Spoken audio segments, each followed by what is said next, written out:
Sebagai seorang yang komit terhadap demokrasi, kita juga harus berani ya menelan pil pahit, dan kita yakini prinsip kita, begitu kita belum mendapatkan pilihan dari masyarakat, kita setia untuk tetap mengawal pembangunan ini sebagai oposisi.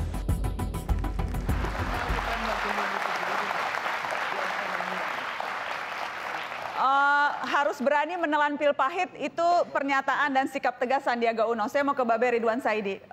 Sandiaga Uno lebih tegas menyatakan siap oposisi, sementara Pak Prabowo kalimatnya katanya masih bersayap dan masih belum mengambil keputusan. Kenapa berbeda menurut Anda, Babe? Berbeda, yang pertama resminya kan dia keluar dari Gerindra. Karena kan pasangan nggak boleh Gerindra-Gerindra. Dia resmi keluar dari Gerindra.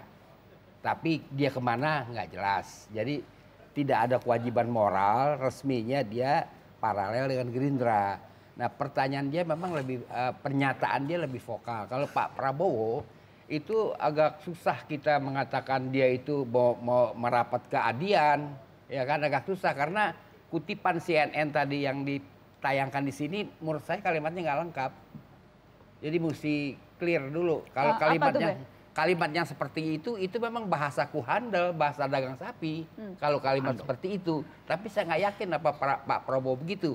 Jadi karena itu kan kutipan, kita mesti tahu kalimat yang lengkapnya bagaimana. Menurut Anda Pak Prabowo tidak mungkin merapat ke PDI Perjuangan? Tidak, cuma bahasa dia tidak seperti Sandi. Kalau Sandi jelas mengatakan oposisi. Oke. Sandi. Kami siap membantu kalau diperlukan. Yang jelas itu bahasa Pak Prabowo. Ya, itu bahasanya bersayap, membantu apa? Ya kan, kan nggak jelas. Kan dia tidak mengatakan membantu jadi menteri. Kan orang oposisi juga mengatakan oposisi juga sebuah bantuan, sebuah partisipasi. Oke, jadi tapi bahasa universal itu, nak.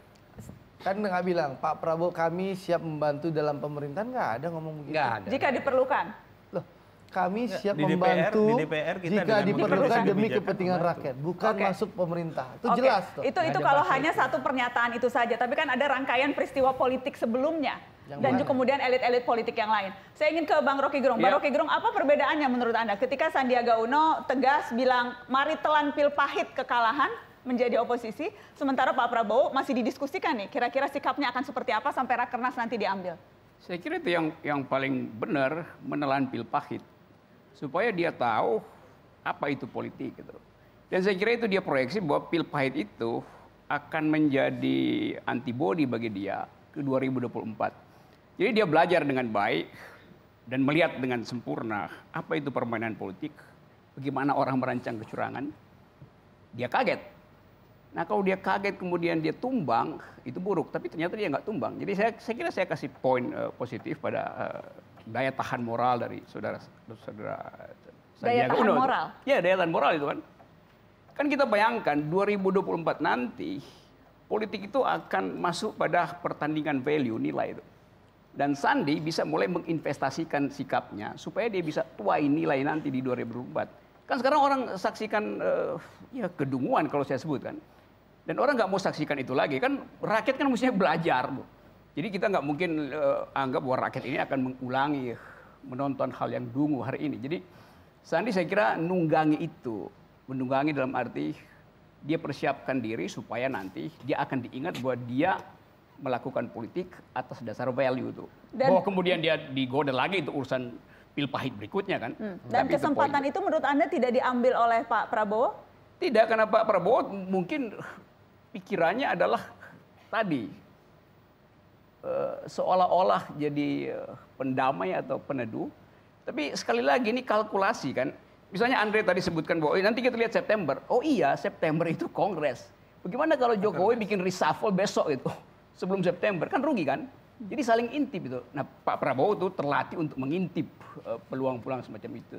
Sandi belum terlatih mengintip, karena itu dia jangka panjang lihatnya tuh. Jadi ini saling mengintip untuk mengambil kesempatan. Saya sampaikan Bang Rocky, Bang Sandi itu secara rutin bertemu dan berdiskusi dengan Pak Prabowo. Termasuk pernyataan Bang Sandi itu tentu hasil diskusi beliau dengan Pak Prabowo. Mungkin maksudnya. Ya, sebentar, saya belum selesai. Sandi gitu. Itu satu ya. Jadi beliau selalu berdiskusi berdua, ya itu satu. Yang kedua, kita nggak perlu mengintip. Kalau memang Pak Jokowi melakukan reshuffle, silakan, itu hak prerogatif Pak Jokowi. Itu haknya sepenuhnya Pak Jokowi, nggak perlu nunggu-nunggu. Dan kami intip-intip sekali lagi Bang Rocky.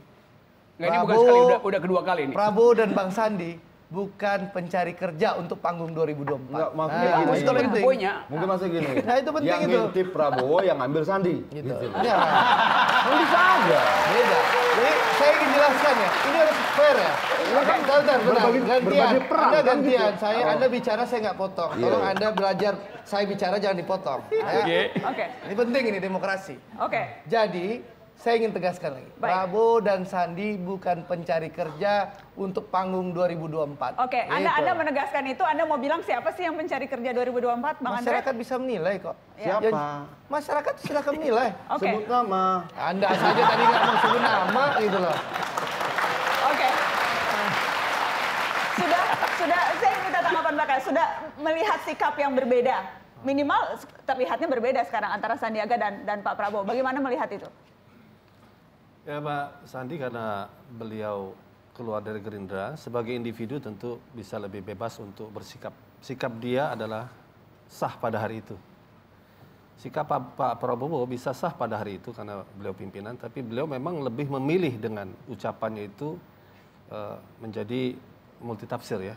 Walaupun kami PKS tentu berharap tafsirannya adalah pada pilihan oposisi. Jadi kalau ditanya Pak Prabowo ya harapan kami itu. Kalau Sandi memang lebih jelas seperti itu. Karena dia bawa pribadi, satu bawa gerbong yang lebih besar. Saya kira gerbong itu punya mekanisme. Oke. Mekanisme partai. Tafsiran Anda apa, Mas Derajat, atas pernyataan Pak Prabowo tadi? Saya Pak Prabowo. nggak mau berspekulasi terlalu jauh ya. Jadi apalagi Mas Bowo dengan Pak Amin itu kan sahabat dekat, sering komunikasi. Jadi ya kita lihat saja nanti ujungnya bagaimana gitu. Jadi ya no speculation dari saya. Tapi sikapan itu akan terpisah dari apapun keputusan yang diambil Gerindra kan? Atau adakah bobot yang akan mempengaruhi bagaimana sikap yang diambil oleh Gerindra terhadap keputusan politik PAN?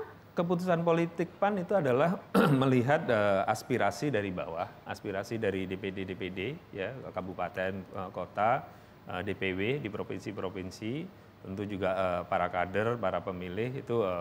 Jadi sekarang sedang ada proses ya. DPD menyampaikan, sebagian juga bertemu dengan saya menyampaikan.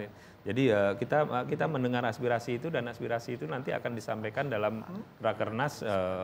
Saya belum bisa memastikan kapan Rakernasnya akan diselenggarakan. Dan arahnya sudah belum bisa terbaca sekarang?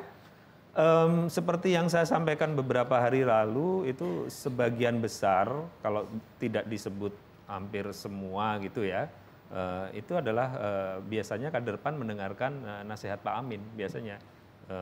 Dan bukan Pak Zul. Enggak, itu sudah termasuk ketika nggak apa-apa, Be. Jadi termasuk ketika ketua umumnya. Jadi Pak Amin itu selalu melakukan regenerasi. Ya, ketika ketua umum namun ketika ketua umumnya Mas Tris, itu kader-kader juga mendengarkan nasihat Pak Amin, termasuk Mas Tris juga. Ketua umumnya Bang Hatta juga mendengarkan nasihat Pak Amin. Ketua umumnya Bang Sul juga mendengarkan nasihat Pak Amin. Jadi saya rasa mendengarkan nasihat tokoh senior seperti itu sangat wajar, Babe. Jangan ketawa, Be. Kita juga mendengarkan nasihat Babe kok. Ya. Pertanyaannya barangkali apakah mendengarkan atau final say? Apa? Akhirnya. Kata Pernyataan. akhirnya itu siapa? Oh, gitu loh. Itu kan pertanyaan yang Ini publik intern ini. PAN, P3 nggak boleh Bukan kan campur. hanya boleh dong. Masa Nggak katanya nggak boleh. Nggak baik. Ini intern PAN. Babe ini padahal yang bukan yang pingin tanya tuh sebetulnya Babe dengan senyum-senyumnya itu. Saya hanya membunyikan saja gitu apa yang ada di hati Babe. Apakah karena misalnya Bang Arsul, Anda melihat sinyal dari PAN berbeda antara Pak Zulkifli dengan Pak Amin Rais? Kalau itu nggak usah dibahas. Yang nyawa penonton pasti katanya. Ya, itu artinya publik sudah tahu dari awalnya memang sudah seperti itu. Tapi itu kan hal yang wajar saja dinamika dalam partai politik. Tapi bahwa ada perbedaan pendapat ya ketua umum dengan katakanlah godfather-nya itu kan saya kira hal yang biasa saja. Yang penting mekanisme partainya diikuti ya itulah yang akan jadi keputusan. Partai-partai di Indonesia itu memang rata-rata ada patronnya ya. PDIP dari sejak zaman pertama reformasi sampai sekarang Bu Mega terus ketua umumnya. Ya. kemudian Nasdem juga Bang Surya, ya. Gerindra Pak Prabowo. Gerindra Pak Prabowo nggak pernah ada kongres malah kalau nggak salah itu saya nggak tahu, mungkin saya salah. Mungkin saya salah. Jadi kita ada kongres, Pak. Saya luruskan. Kita ada kongres kayak 5 tahun. Oke. Jadi apa namanya?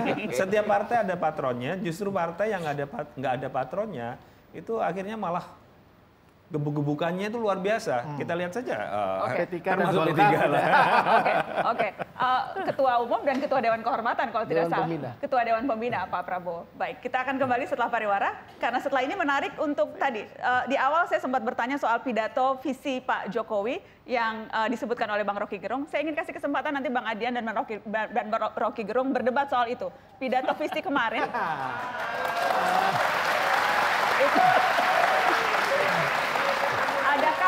adakah yang baru dari pidato menggebu-gebu Pak Jokowi di Sentul tempo hari? Kita bahas setelah pariwara, jangan kemana-mana.